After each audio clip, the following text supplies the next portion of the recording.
and I'm just going to be totally, I don't know how, well, is it ever structured when I get on here? I mean, that's the most devastating weapon I've found out is just me talking into a microphone. Because I can cover this topic and then I can go to that topic and that one. When before I would just be trying to get a perfectly worded document and then restarting that document a million times.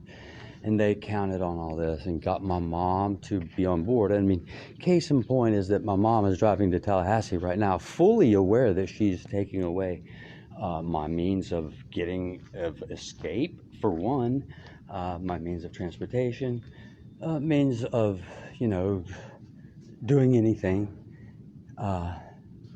Also, it's where it protects me from people that want to hurt me.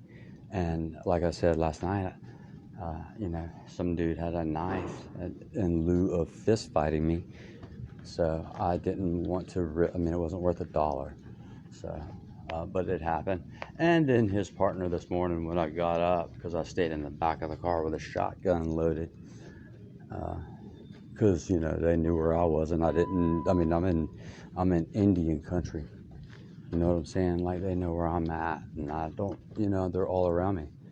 So like it's like in Beirut, or not Beirut, I'm sorry, Benghazi. Like those dudes were just surrounded. It was like that, kind of, a little bit. Well, not as bad because they didn't have mortars that were zeroed in on me.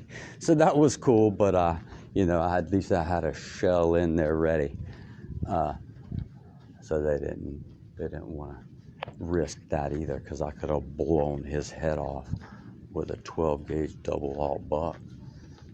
So we had that. So that's what kept me alive last night, probably, was that the fear that they had. They didn't want to come up on that car because they knew I had a shotgun, or they knew I had a gun.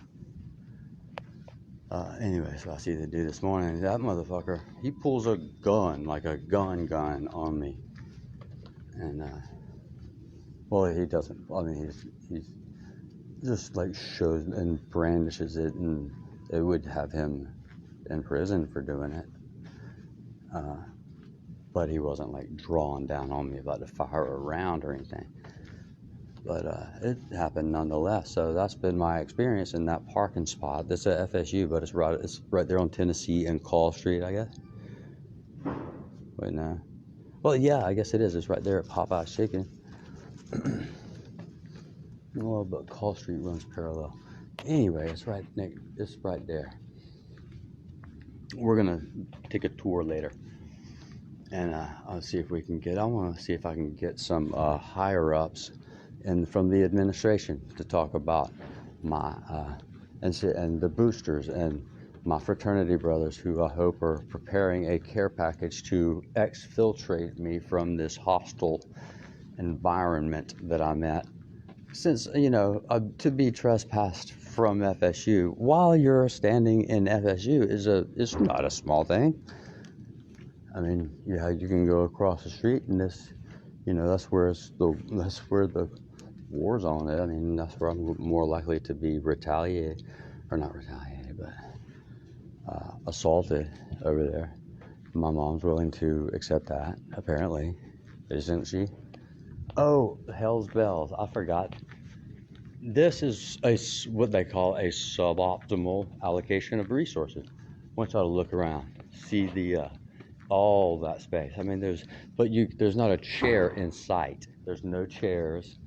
There's three floors of this. Look at all that vacant spot. Now, all the computers, however, are bunched together in a sequence such that you need to socially distance them apart. This one, for example, is that each alternating row is just out of service. When all they had to do is just stick it right here and it would be all in service. That simple change would just double the throughput, just right there. But yet, I believe that like squirrels will do that naturally, don't they? Like if they will spread them out. But even when notified, they won't do it here. Like, you wouldn't do that if it was your accounts receivable department and people were trying to pay you cash, and you say, man, I tell you, I don't have enough socially distanced machines in the house. We're having to drop calls. Nah, you would spread those